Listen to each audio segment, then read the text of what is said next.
اعوذ باللہ من الشیطان الرجیم بسم اللہ الرحمن الرحیم توکلت علی الحی الذی لا یموت افوض امری الی اللہ ان اللہ بصیر بالعباد وما توفیقی الا باللہ۔ مولا امیر المومنین حضرت علی علیہ السلام فرماتے ہیں قد عزا من قانع، جو قناعت کرتا ہے وہ معزز قرار پاتا ہے، جو قناعت کرتا ہے وہ معزز قرار پاتا ہے۔ بحث جو ہماری منطق کے اول میں چل رہی تھی وہ آپ کی خدمت میں عرض ہے، وہ یہ تھا کہ الحمل و انواعہ، حمل اور اس کی اقسام کے بارے میں تھا، کیونکہ 3 سوال ہوئے تھے اور ان کے ہم جواب دیتے آ رہے تھے۔ 2 سوالوں کے جواب دے چکے ہیں حمل کے ذریعے سے، اور تیسرا سوال میں دہراتا ہوں، وہ یہ تھا کہ کبھی کبھی سائل سوال کرتا ہے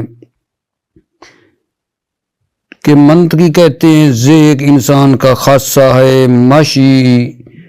عرض عام ہے انسان کے لیے، جبکہ ذہن اور مشی جو ہیں انسان کے اوپر حمل نہیں ہوتے ہیں، نہیں کہہ سکتے ہیں الانسان و ذہن، جبکہ آپ نے کہا ہے کلیات 5 ساری کی ساری محمول ہیں اور اپنے موضوع پر حمل ہوتی ہیں، تو اس کا کیا راز ہے؟ منطقی کہتے ہیں سوال یہ تھا کہ ذہن انسان کا خاصہ ہے، مشی انسان کے لیے عرض عام ہے، جبکہ ذہن اور مشی انسان کے اوپر عارض نہیں ہوتے ہیں، اس پر حمل نہیں ہوتے ہیں، نہیں کہہ سکتے الانسان و ذہن، جبکہ تم پہلے کہہ چکے ہو کہ کلیات ساری کی ساری محمول ہیں موضوع کے اوپر، تو اس کا کیا راز ہے؟ کیا راز ہے؟ یہ سوال ہوا تھا، اور ہم نے کہا تھا کہ ہم آپ کی خدمت میں پہلے حمل کی اقسام بیان کرتے ہیں اور اس سے آپ کو پتہ چل جائے گا کہ ہماری حمل سے کون سا حمل مراد ہے،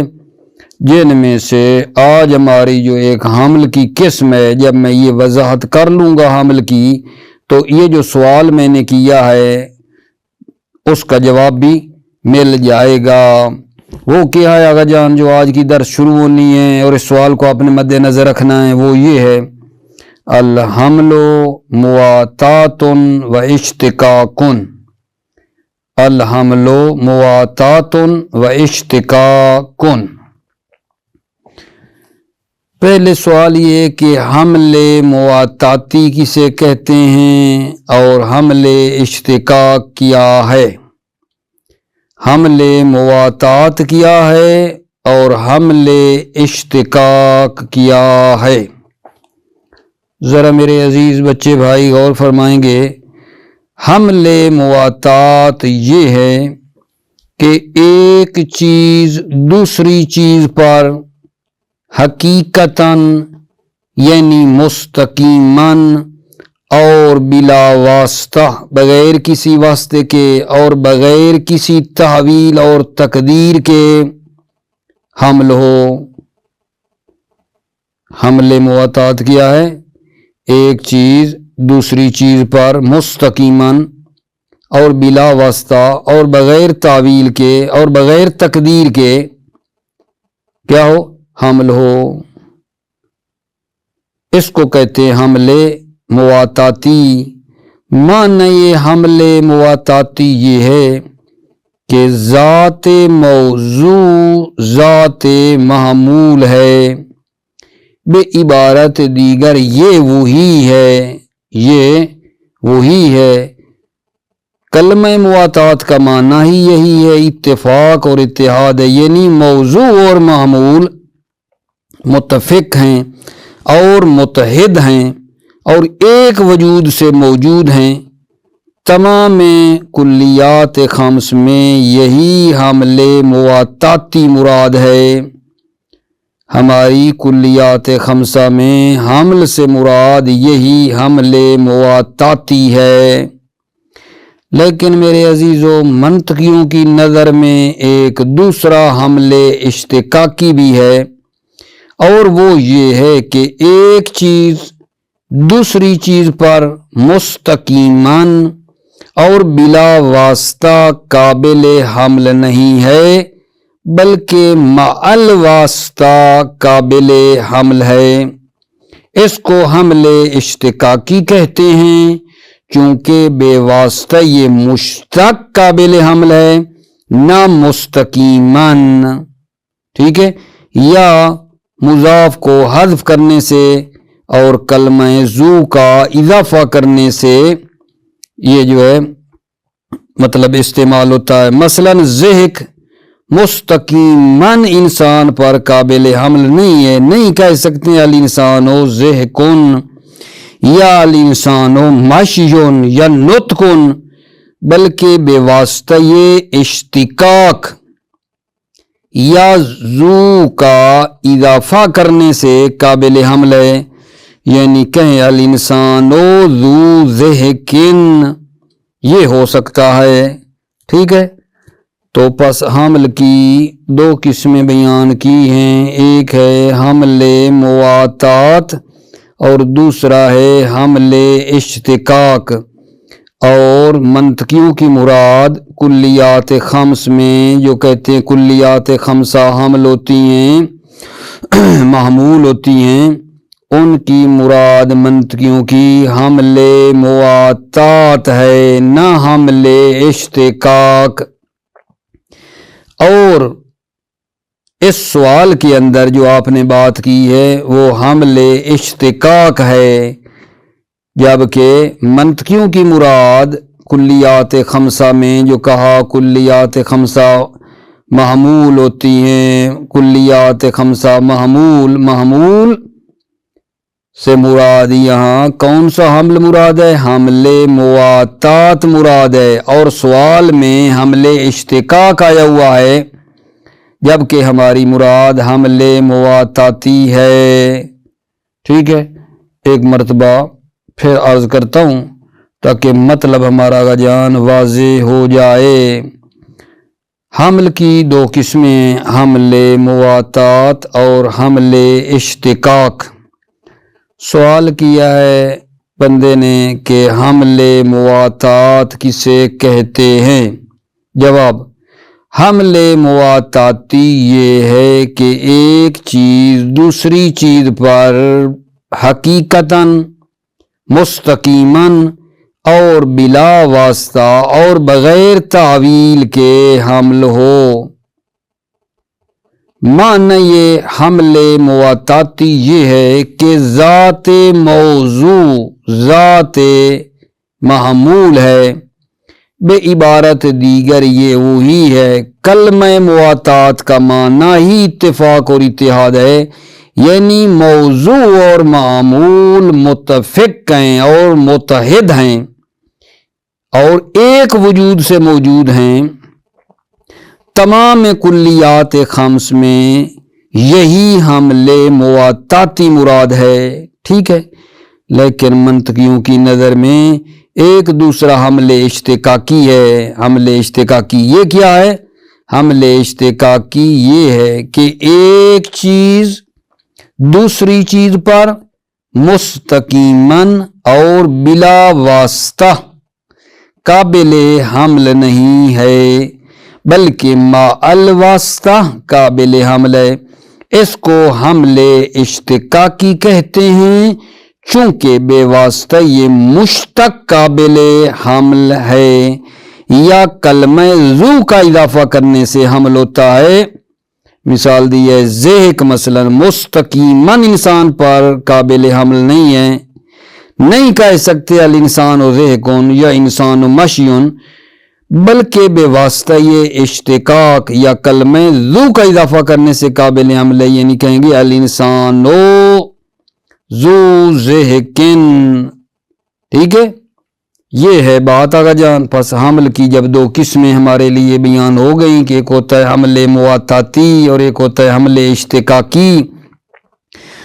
تو منطقیوں کی مراد کیا ہے؟ کون سا حمل مراد ہے؟ حمل مواتاتی مراد ہے۔ جب یہ مطلب ہمارا واضح ہو گیا تو اس سوال کا جواب بھی ٹھیک ہے نا ہمارے لیے واضح ہو جائے گا، سوال کا جواب بھی مل جائے گا کہ سوال کے اندر میں جو کہہ رہے تھے کہ الانسان ضحکن کہنا درست نہیں ہے، تو اس کی وجہ یہ ہے الانسان ضحکن جو میرے عزیزو ہم نہیں کہہ سکتے ہیں، ٹھیک ہے، الانسان مشیون یہ نہیں کہہ سکتے ہیں۔ اس کا راز کیا ہے؟ راز اس کا یہ ہے کہ وہاں اس سوال کے اندر جو آیا ہے نا حامل الانسان ضحکن الانسان مشی، حمل اشتقاقی ہے، جبکہ ہماری مراد حمل سے جو ہم کہتے ہیں کلیات خمسہ محمول ہوتی ہیں، اور اس محمول میں یا وہ ذاتی ہے یا عرضی، ہماری مراد اس حمل سے حمل مواتاتی ہے، نہ حمل اشتقاقی۔ ٹھیک ہو گئی بات آغا جان؟ یہ ہے آغا جان ہمارا مطلب اس سلسلے میں۔ تیسرے سوال کا جواب بھی مل گیا، پھر اس کے بعد انشاءاللہ تھوڑا آگے بڑھیں گے۔ اب آپ توجہ فرمائیے۔ بسم اللہ الرحمن الرحیم۔ توکلت علی اللہ۔ الحمل مواتات و اشتقاق، حمل مواتات اور اشتقاق۔ اذا قلنا الانسان ضاحک فمثل هذا الحمل يسمى حمل مواتات او حملہ۔ جب ہم کہیں کہ انسان ضاحک ہے، اس حمل کی میں فمثل هذا الحمل، اس حمل کی مثل جو ہے یسمى حمل مواتات او حملہ، اس کو حمل مواتات یا حمل ہو کا نام دیا جاتا ہے۔ وَمَعْنَاهُ أَنَّ ذَاتَ الْمَوْضُوعِ نَفْسُ الْمَحْمُولِ، معنی ہو اس حمل مواتات کا معنی یہ ہے کہ ذات موضوع خود محمول ہے، نفس محمول ہے، ذات موضوع نفس محمول ہے۔ وَإِذَا شِئْتَ فَقُلْ، معنی ہو هَذَا ذَاكَ، اذا شئت جب آپ چاہیں تو کہیں، معنی ہو اس حمل مواتات کا معنی ہے هَذَا ذَاكَ، یہ وہی ہے۔ والمواتات معناها الاتفاق، مواتات معناها اس مواتات کا معنی ہے الاتفاق، اتفاق ہے۔ وجمیع الکلیات الخمسۃ یحمل بعضها على بعض وعلى افرادها بهذا الحمل، تمام کلیات خمسہ بعض پر حمل ہوتی ہیں، وعلی افرادها، اور اپنے افراد پر بھی حمل ہوتی ہیں، بہذا الحمل، اس حمل کے ذریعے سے، اس حمل یعنی حمل مواتات۔ وَعِندَهُمْ نَوْعٌ آخر من الحمل يسمى حمل اشتقاق او حمل ذو ہوا۔ عندهم مناطقہ کی نظر میں ایک دوسرا حمل ہے جس کو حمل اشتقاق یا حمل ذو ہوا کا نام دیا جاتا ہے۔ کا حمل ذہق علی الانسان، جیسے ذہق کا حمل کرنا انسان پر۔ فَإِنَّهُ لَا يَصِحُ أَن تَقُولَ الْإِنسَانُ ضَاحِكٌ، صحیح نہیں ہے کہ آپ کا انسان ضحک ہے، بل ضاحکن او ذو ضحکن، بلکہ کہو الانسان ضاحکن یا ذو ضحکن۔ وسمی حمل اشتقاق وذو ہوا، اس کو حمل اشتقاق یا ذو ہوا کا نام دیا جاتا ہے۔ کیوں جی؟ لأن هذا المحمول بدون ان يشتق منه اسم كالضاحك او يضاف اليه ذو لا يصح حمله ولا موضوعه۔ توجہ کرنا، لأن هذا المحمول، اس لیے کہ یہ معمول یعنی ذہق بدون ان یشتق منہ اسم، بغیر اس کے کہ اس معمول سے اسم کو مشتق کیا جائے، اسم یعنی اسم فاعل وغیرہ اس معمول سے مشتق کیا جائے، کذاہق او یضاف الیہ ذو، یا ذو کو اس کی طرف مضاف کیا جائے، لا یسع حملہ علی موضوعہ، تو اس محمول کو موضوع پر حمل کرنا صحیح نہیں ہے، ٹھیک ہے نا۔ فیقال للمشتق کذاہق محمولا بالمواتات، پس مشتق کے لیے جیسے ذاہق ہے، ٹھیک ہے نا، محمولا بالمواتات، یہ محمول بالمواتات کہا جاتا ہے۔ وللمشتق من، اور مشتق من کو جو مبدأ اشتقاق ہے، کذہق محمولا بالاشتقاق، اس کو محمول بالاشتقاق کہا جاتا ہے۔ والمقصود بیانہ ان المحمول بالاشتقاق کذہق والمشی والحس لا يدخل فی اقسام الکلیات الخمسۃ۔ والمقصود بیانہ، اس بیان سے مقصود یہ ہے کہ محمول بالاشتقاق جیسے ذہق، مشی اور حس، یہ اقسام کلیات خمسہ کی اقسام میں داخل نہیں ہیں۔ فلا یسع ان یقال الذہق خاصۃ للانسان،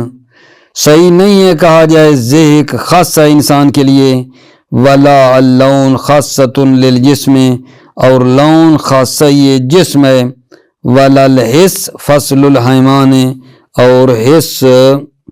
حیوان کی فصل ہے، بل ذاہق والملون هو الخاصہ، بلکہ ذاہق اور ملون هو الخاصہ خاصہ ہے، والحساس هو الفصل، اور حساس جو ہے وہ فصل حیوان ہے۔ وہکذا، اور اسی طرح، اذا وقع فی کلمات القوم شیء من هذا القبیل فمن التساہل فی التعبیر الذی قد یشوش افکار المبتدئین۔ اذا وقع فی کلمات القوم، جب قوم کی کلمات میں کوئی چیز اس طرح کی مطلب واقع ہو، کلمات قوم میں جب کوئی چیز من هذا القبیل، اس قبیل کی واقع ہو، وارد ہو، اس قبیل سے مراد مثلا آیا ہوا ہو کہ الذہق خاصۃ الانسان، ذہق انسان کا خاصہ ہے، کہیں تو یہ جو ہے نا فمن التساہل فی التعبیر، یہ تعبیر میں چشم پوشی ہے، تساہل ہے، الذی قد یشوش افکار المبتدئین، جو مبتدی کے افکار کو پریشان کرتا ہے۔ اذ ترى بعضهم يعبر بالضحك ويريد منه الضاحك،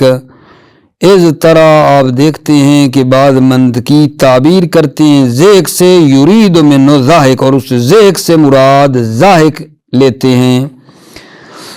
وبهذا يظهر الجواب عن السؤال الثالث، اس سے تیسرے سوال کا جواب بھی ظاہر ہو گیا، یعنی یہ جو ہم نے حمل کی دو قسمیں کی، مواتات اور اشتقاق، اس سے تیسرے سوال کا جواب بھی واضح ہو گیا کہ جو تیسرا سوال ہے اس میں جو آپ نے کہا انسان و ذہقن، ٹھیک ہے یا نہیں، اس ذہق کو انسان پر حمل نہیں کر سکتے ہیں، تو اس کی وجہ یہ ہے کہ ہماری مراد حمل سے حمل مواتات ہے، نہ حمل اشتقاق۔ نام اللون بالقیاس الی البیاض کلی ہو جنس لا، نام جو لون ہے، رنگ ہے، بیاض کی نسبت کیا ہے، کلی وہو جنس لہو، اور وہ لون جو ہے نا وہ جنس ہے، لہو بیاض کی جنس ہے، لأنک تحملہ علیہ حمل و مواتات، اس لیے کہ آپ تحملہ لون کو کیا کرتے ہیں، لأنک تحملہ علیہ، اس لیے کہ آپ لون کو حمل کرتے ہیں سفیدی پر، حمل المواتات، حمل مواتات، ٹھیک ہے نا۔ فتقول، پس تم کہو گے الابیاض لون، اما اللون والبیاض بالقیاس الی الجسم، اما رنگ اور سفیدی جسم کی نسبت، فلیس من الکلیات المحمولۃ علیہ، فلیس یہ لون اور بیاض کلیات نہیں ہیں المحمولۃ علیہ جو حمل ہوں علیہ جسم پر۔ ٹھیک ہے جان، اب 6 تنبیہیں تھیں، 6ٹھی تنبیہ آپ کی خدمت میں بیان کرنی ہے۔ 6ٹھی تنبیہ اور وہ یہ ہے العروض معنی ہو الحمل، عروض معنی ہو، عروض کا معنی حمل ہے۔ 6ٹھی جو تنبیہ ہے وہ یہ ہے، فرماتے ہیں آغا جان آپ پر معاملہ مشتبہ نہ ہو جائے۔ 6ٹھی تنبیہ پہ غور کریں، 6ٹھی تنبیہ پڑھ رہا ہوں، آپ پر معاملہ مشتبہ نہ ہو جائے کہ آپ کہنے لگیں آپ نے کہا ہے خارجی کلی اگر فقط اپنے موضوع پر عارض ہو تو خاصہ ہوتی ہے ورنہ عرض عام، جبکہ اس میں کوئی شک نہیں ہے کہ ذہق انسان پر عارض ہوتا ہے اور اسی کے ساتھ مختص ہے، لہذا اسے خاصہ ہونا چاہیے،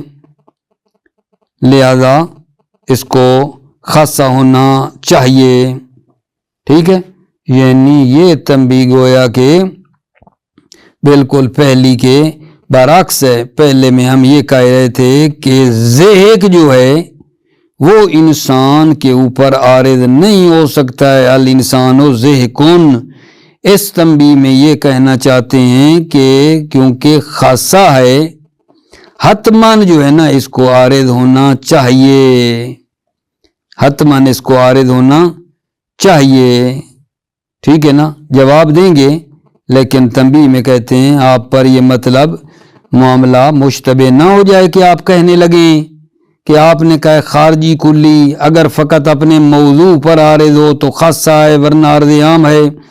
جبکہ اس میں کوئی شک نہیں ہے کہ ذہق انسان پر عارض ہوتا ہے اور اسی کے ساتھ مختص ہے، لہذا اسے خاصہ ہونا چاہیے۔ ٹھیک ہے، فرماتے ہیں اس طرح نہ کرنا، ہم اس باب میں عروض سے مقصود کے بیان کے ذریعے اس اشتباہ کو دور کر دیتے ہیں، کیونکہ یہاں اس سے مراد عرضی حمل ہے، حمل عرضی ہے، نہ کہ ذاتی حمل۔ ٹھیک ہے یا نہیں؟ بنابراین ذہق اس معنی میں انسان پر عارض نہیں ہوتا ہے، اور جب یہ کہا جاتا ہے ذہق انسان پر عارض ہوتا ہے تو یہ عروض کے ایک اور معنی میں عارض ہوتا ہے۔ ٹھیک ہے، یہاں بات ذرا غور سے سننا کہ یہ تنبیہ والا جو کہہ رہا ہے کہ ذہق جو ہے اس کو انسان پر عارض ہونا چاہیے، ٹھیک ہے، تو ہم اس اشتباہ کو دور کرنے کے لیے ایک مطلب عرض کرنا چاہتے ہیں، آپ کی توجہ چاہیے۔ آغا مرحوم مظفر نے اس اشکال کا بھی جواب دیا ہے، فرماتے ہیں کہ عرض کی 2 اصطلاح ہیں، عرض کی 2 اصطلاح ہیں، کبھی عرض ذاتی کے مقابلے میں ہے، تعبیر صحیح عرضی ہے،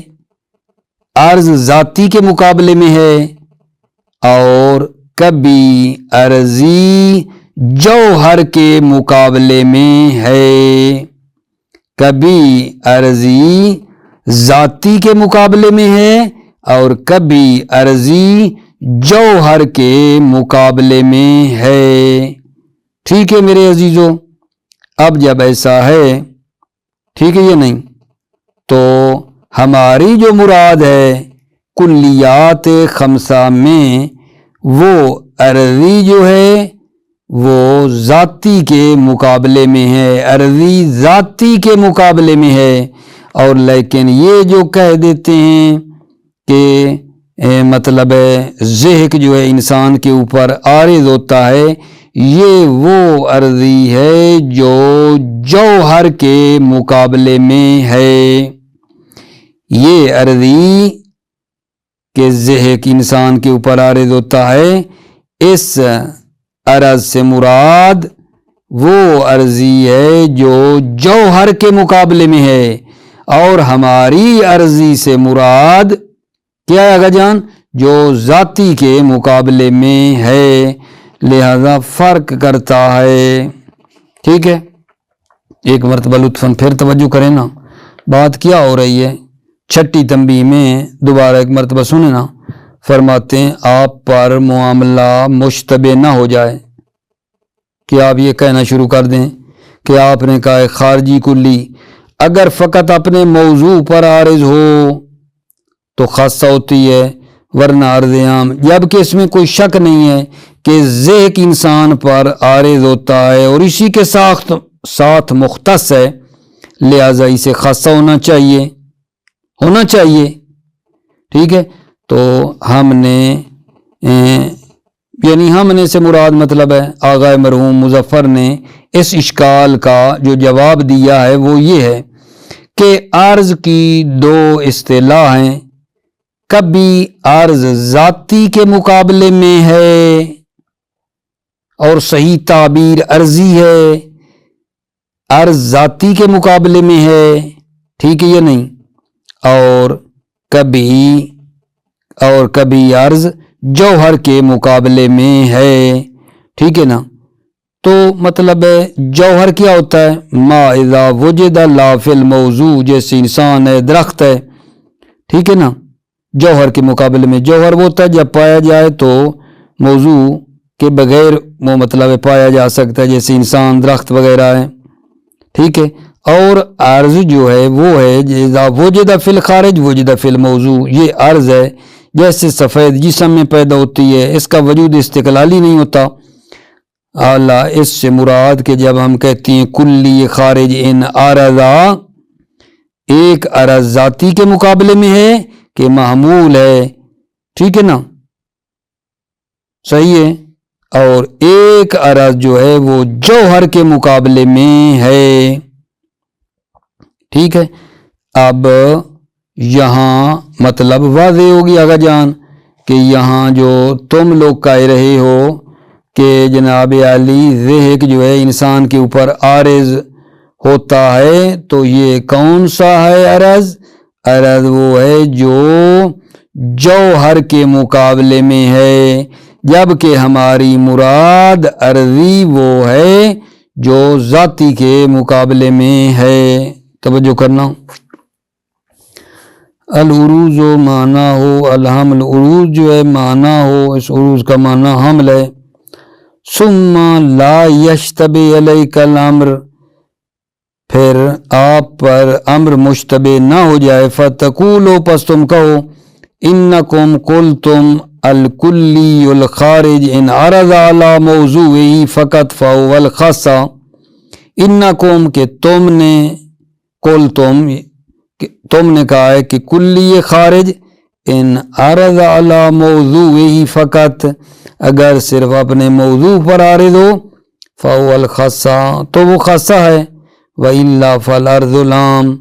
الا یعنی اگر صرف اپنے موضوع پر عارض نہ ہو بلکہ دوسروں پر بھی عارض ہو، فالارض العام، تو عرض عام ہے، وَالذِّهْقُ لَا شَكَّ يَعْرُضُ عَلَى الْإِنسَانِ وَمُخْتَصٌ بِهِ، اور ذہن جو ہے شک ہی نہیں ہے کہ انسان پر عارض ہوتا ہے، وَمُخْتَصٌ بِهِ، اور انسان کے ساتھ مختص ہے، فَإِذَنْ يَجِبُ أَنْ يَكُونَ خَاصَّةً، پس بنابراین واجب ہے کہ ذہن خاصہ ہو، یہ ہے جناب علی اس تنبیہ میں مطلب۔ آگاہ فرماتے ہیں فَإِنَّا نَرْفَعُ هَذَا الْاشْتِبَاهَ بِبَيَانِ الْعُرُوضِ الْمَقْصُودُ بِهِ فِي الْبَابِ، ہم اس اشتباہ کو دور کرتے ہیں عروض کو بیان کر کے، المقصود بِهِ فِي الْبَابِ، جو اس کلیات خمسہ میں مقصود ہے عرض سے، اس کو بیان کر کے ہم اس اشتباہ کو دور کرتے ہیں۔ توجہ رکھنا، فَإِنَّ الْمُرَادَ مِنْهُ هُوَ الْحَمْلُ حَمْلًا عَرْضِيًّا لَا ذَاتِيًّا، مراد جو ہے اس حمل سے حمل عرضی ہے، لا ذاتیًا، ذاتی نہیں ہے، ہماری مراد کلیات خمس میں جو عرضی ہے، ان المراد منہ والحمل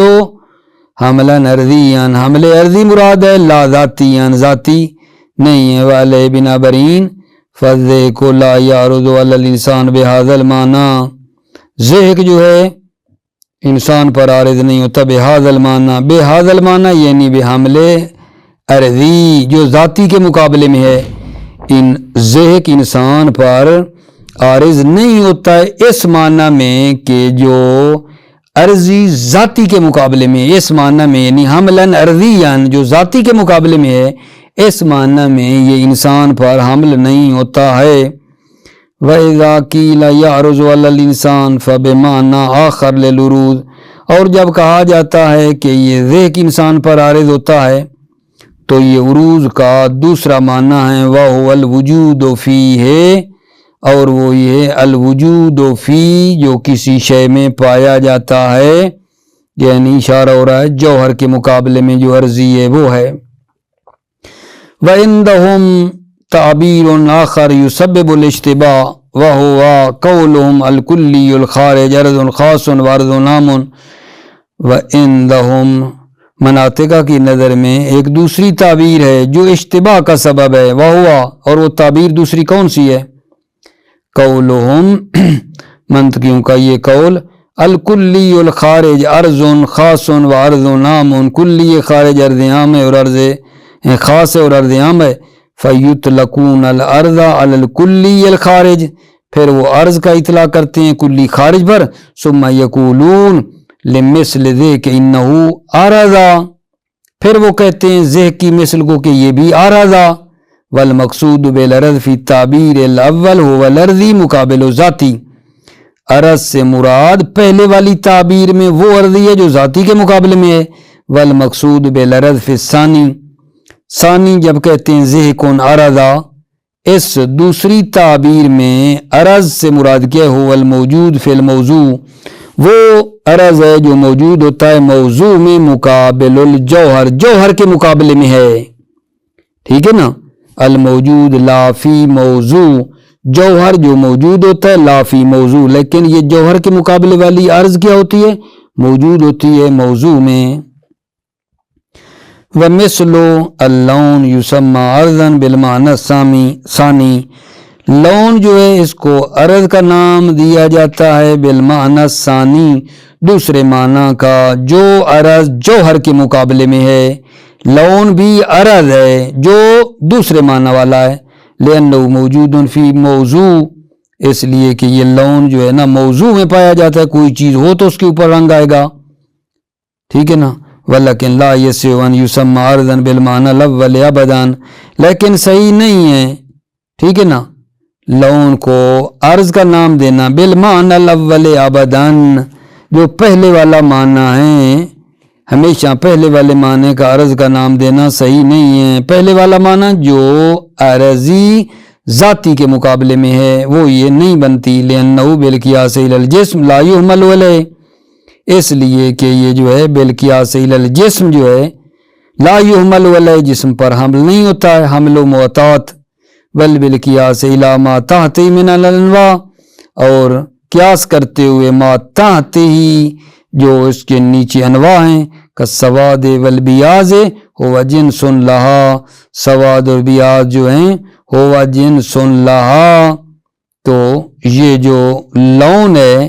یہ جنس لہا ان کی جنس ہے، کما تقدم جیسے گزرا ہے، فہو حینئذ ذاتی لا عرضی، پس یہ لون جو ہے اس وقت کیا ہوگا؟ ذاتی ہوگا نہ کہ عرضی ہوگا، ٹھیک ہے۔ اب خلاصہ کریں بحث کا، چھٹی تنبیہ میں یہ تھا کہ بھائی جان یہ جو مطلب ہے کلی خارج ان عرض اعلیٰ موضوع ہے، اگر ایک موضوع پر عارض ہو تو خاصہ ہے، وَإِلَّا عرض عام ہے، ذہق بھی کوئی شک ہی نہیں ہے انسان پر عارض ہوتا ہے، تو ذہق جو ہے نا یہ خاصہ انسان ہے، اس کو عارض ہونا چاہیے، کہو الانسان ذہقون، کیونکہ یہ بھی تو مطلب ہے نا خاصہ ہے، ایک موضوع پر عارض ہوتا ہے، یہ کہنا چاہیے، نہ کہ کہنا صحیح نہیں ہے،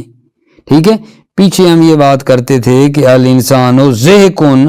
کہنا ٹھیک نہیں ہے، یقع الانسان ضاحکن یا الانسان ذو ضحکن، یہ تنبیہ والا کہتا ہے کہ کہنا چاہیے، ضحک خاصہ ہے اور کہنا چاہیے الانسان ضحکن۔ اس کا ہم کیا کریں گے، اس کو ہم کیا جواب دیں گے اس چھٹی تنبیہ والے کو جو اس طرح کا بات کرے گا؟ ہم کہتے ہیں کہ ہم عروض کا معنی آپ کی خدمت میں بیان کرتے ہیں جو کلیات خمس میں ہے، اس سے یہ جو ہے مطلب بھی واضح ہو جائے گا۔ وہ یہ ہے کلیات خمس میں جو حمل عرضی ہے وہ ذاتی کے مقابلے میں ہے، وہ